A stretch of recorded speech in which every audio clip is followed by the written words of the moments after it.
Jumadena omnu sogolindo anna malikono maliko ka fogatasi anga tungana kiyo mamba fo bela jiraleli nya tuma au bismillah ka bi kuna fonia olu keneka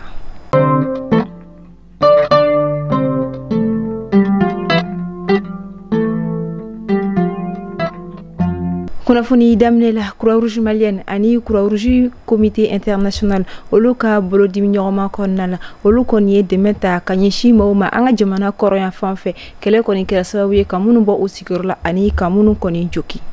ni jokulu fula koni ka bolo di nyogoma kono u koni siraka mogo muga ani kele munu jokina ka us dogodo olu korina mogo duru yere koni kumula munu koni jokina kosobe uye olu koni evacuer kata gawo Dr Sokuba koni konnala wa kofe mogo keminani ani biolon fula munu koni degun soro femi karo kafo ataki mi koni kera baton kono dogo kumte menina u koni dumini nyini kadi oluma mi koni kera tomaktu gurmara rosu yorola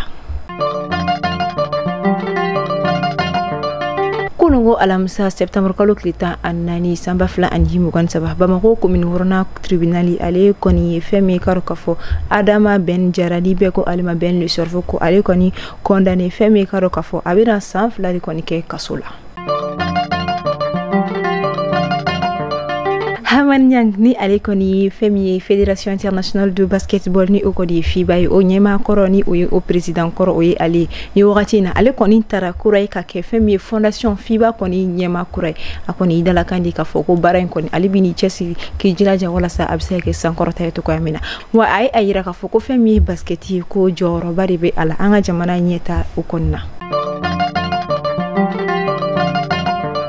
kasangani anga jamana fama ani aka ministru koni beila dala nyogonye mi koni ke araba kasangani araba temenye la yini do koni tara anga jamana France faganya mafe colonel Assimi Goïta aye ayira kafo ina fo sante menen tawla abike to mina 22 septembre ni o septembre kalo kleta mugo ani fly sawosa o koni anga jamana be aka yere ma kono ya koni feti ula nga aya yira kafo ko nyina ta konna ko feti tina ke ala ko kada kani wakati anga jamana be de kun chama kono ni hospital ke la kana ko ani baloko kere kira nela dogo kunte bedi walma wakati laban konnana femi bigan wala chama kon taraka nyeshi anga jamana duma min do betalike baton kono ataki la fogatasi ataki wero la munu kira anga jamana koran fana chama chen fon fe kuni ajatemne wari mi koni medo femi ka foni nyana je na abi chamambo nyoni o wari kado ola ko o bena ke de men ka se ni manu mamunu koni de kun soro ni atak ko folenuna o koni mena ke sababu yi katasi bila koni ke mamunu koni tora femi ka to ka foni wakati laban ataki na wa abena ke de men fana yo o komawi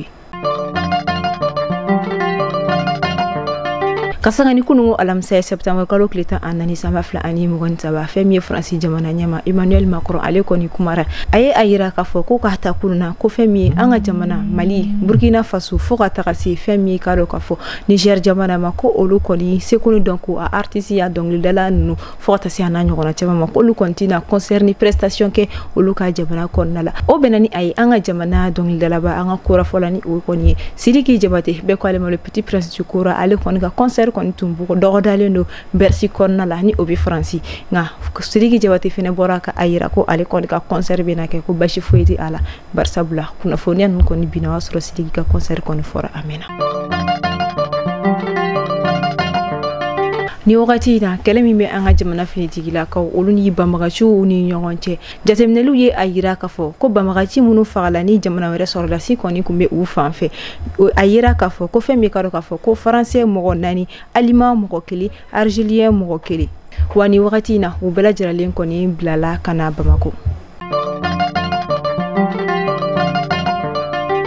ni de danski ke awka bi kuna foni wala amunu me fiya khacha ko daw kala ko do akaje ko fion kala ko do obsi ko so mali kuna foni direction commerciale la o ko fe amunu me fiya ko fulu ke kuna foni wala bana obsi ka wuli ke nega ju salani 94 42 23 82 ni o bi kono to anani binan flamu wan sababi shegi anifla awni ci akala mel ko nyumana alaka jumati me ko nyumanti ni awma